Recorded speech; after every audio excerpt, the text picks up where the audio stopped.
जी madam, Ramlila मैदान में आए हुए दिल्ली पे और लगभग 1900 किलोमीटर पैदल चल के यहाँ आए। क्या आप लोगों की मांग है? आज यहाँ प्रेस कॉन्फ्रेंस आप करेंगे। सबसे पहले प्रणाम आप सबको। नए साल की हार्दिक शुभकामनाएं आप सबको। पिछले साल के बाद नए साल में फिर दोबारा मिल रहे हैं हम लोग पूरे एक साल के बाद।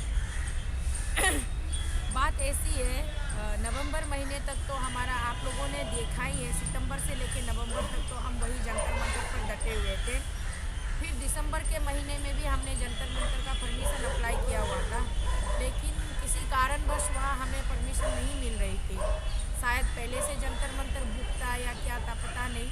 उसके बाद खींचते खींचते खींचातान करते हुए अब नया साल निकल गया और नए साल में जंतर मंतर में फिर से वो नहीं मिल रही थी। तो हमने कहा कि ठीक है, अब हम जंतर मंतर में नहीं करेंगे, अब हम रामलीला मैदान चलेंगे, क्योंकि भारत देश में सबको पता है रामलीला मैदान का इतिहास क्या है। और हम भी यही सोच रहे थे कि भगवान राम जी के नाम से अगर ये मैदान पड़ा है तो राम जी यहीं पर कोई लीला चमत्कार कर दे, यहीं से शायद हमारी आवाज़ पीएमओ तक पहुंच जाए या राष्ट्रपति जी के राष्ट्रपति भवन तक पहुंच जाए। इसलिए हम लोग यहाँ आज रामलीला मैदान का हमने 2 दिन का परमिशन हमको यहाँ ग्रांट हुआ है, आज का और कल का। तो आज सुबह सुबह हम लोग चले थे राजघाट, बापू जी से आशीर्वाद लिया। वहाँ पे बापू जी से आशीर्वाद लेने के बाद हम वहाँ से पदयात्रा करते हुए यहाँ पहुँचे और अभी यहाँ से हम अपनी आवाज़ जो है बुलंद करेंगे। इस मैदान से अपनी आवाज़ को जितना तक हो सके प्रधानमंत्री जी के कान तक पहुँचाने की हमारी ये पुरजोर कोशिश रहेगी। आपने बैनर बना रखा भ्रष्टाचार मुक्त अरुणाचल जी कि क्या भ्रष्टाचार वहाँ पे हुआ और किसने किया? भैया, एक इंसान को ज़िंदगी जीने के लिए आज के आधुनिक भारत में सबसे पहले गांव में सड़क का पहुंचना ज़रूरी है, गांव में जल का पहुंचना ज़रूरी है, गांव में बिजली का पहुंचना ज़रूरी है, गांव में शिक्षा का विद्यालय होना ज़रूरी है। उसके बाद में जाकर के हम मोबाइल फ़ोन की बात करेंगे, टावर की बात करेंगे, बासमती चावल की बात करेंगे। उनको हटा दीजिए, रहने दीजिए। जो 4 आवश्यक जो इंसान की ज़िंदगी में जो बहुत ही ज़्यादा ज़रूरी है, वो चीज़ें आज तक अरुणाचल में ऐसे कई गांव हैं जहाँ पर सड़क नहीं पहुँची है, जहाँ पर बिजली नहीं पहुँची है, जहाँ पर शिक्षा नहीं है, जहाँ पर जल का कोई प्रावधान नहीं है। पहाड़ से लोग खोद कर झरने बनाकर पानी, माथे में पानी की कलसी बूक बूक कर उठाकर लोग पानी का सेवन कर रहे हैं। तो इन समस्याओं को लेकर के अरुणाचल प्रदेश में जब हम अरुणाचल राज्य के सरकार से हम बात करते हैं तो वो हमारी बातें नहीं सुनते हैं। और जब बाद में जाके हमें पता चलता है आरटीआई के माध्यम से कि भारत सरकार ने अरुणाचल को आगे बढ़ाने के लिए, अरुणाचल की इस्टाब्लिशमेंट के लिए बहुत सारी धनराशि यहाँ से भिजवाए हैं। तो आज के डेट में हमारा सवाल ये है कि वो धनराशि कहाँ पर खर्च किए गए? मगर मोदी सरकार तो कहती है कि हर गांव में बिजली, हर गांव में पानी, हर गांव में रोड।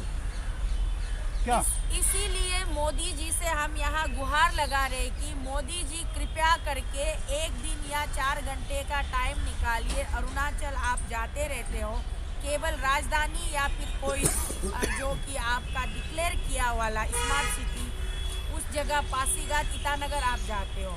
कभी आप अरुणाचल के कोने कोने, चप्पा चप्पा, जहाँ चीन का बॉर्डर है, जहाँ जो हमारा जो इंटरनेशनल 3 बाउंड्रीज है अरुणाचल सराउंडेड बाय, वहाँ जो बाउंड्रीज है, चीन का बाउंड्री है, भूटान का बाउंड्री है, म्यांमार का बाउंड्री है, वहाँ तक एक बार जाने की कष्ट कीजिएगा।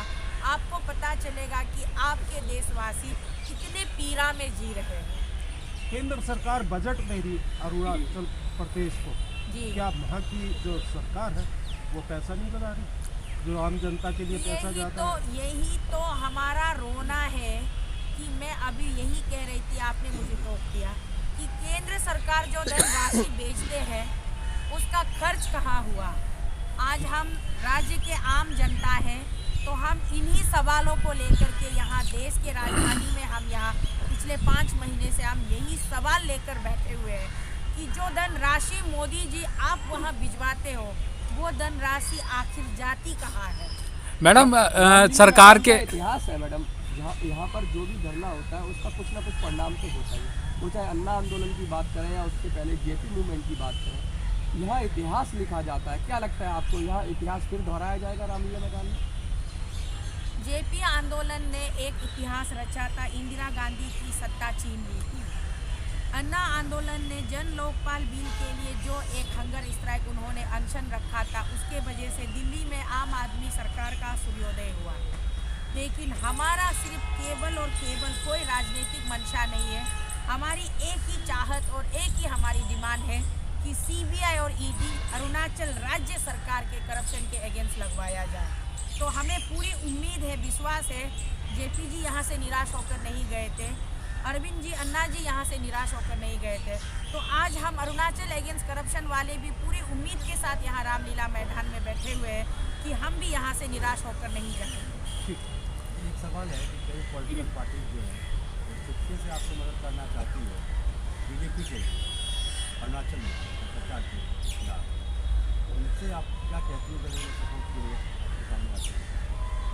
आपकी जानकारी के लिए अभी तक तो ऐसी कोई पॉलिटिकल पार्टी आई भी नहीं है, और हमारा रोना भी ये है कि ऐसा कोई पॉलिटिकल पार्टी